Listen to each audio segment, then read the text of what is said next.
অতি সহজে বেলি ফেট ৰিডিউস কৰা এটা এক্সাৰসাইজ মই দেখাবলৈ গৈ আছো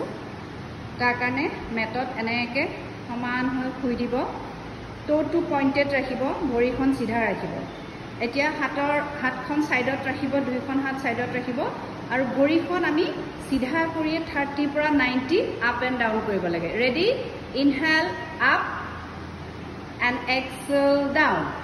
লাহে লাহে কৰিবা 1 2 3 4 5 6 7 8 9 10 okay down relax এনেকা আমি 10 কই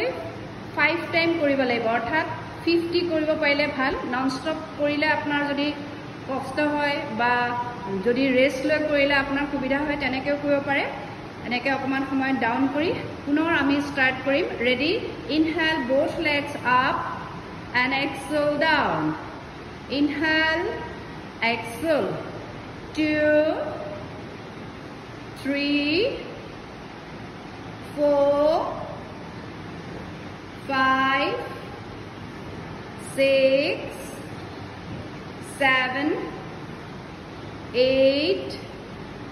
9 and 10 okay down relax ঘৰতে প্ৰ্যাকটিস কৰিব পাৰিব ডেইলি এবাৰকেও যদি 50 টাইম কে আপনি স্টাৰ্ট কৰে তেতিয়াহলে আপোনাৰ বেলি ফেট একদম ৰিডিউস হ'ব লগতে আপোনাৰ ওয়েটটো লস হ'ব গতিকে পলম নকৰিব আজিৰ পৰা এই এক্সাৰসাইজটো ডেইলি এবাৰকে কৰক 50 টাইম থ্যাংক ইউ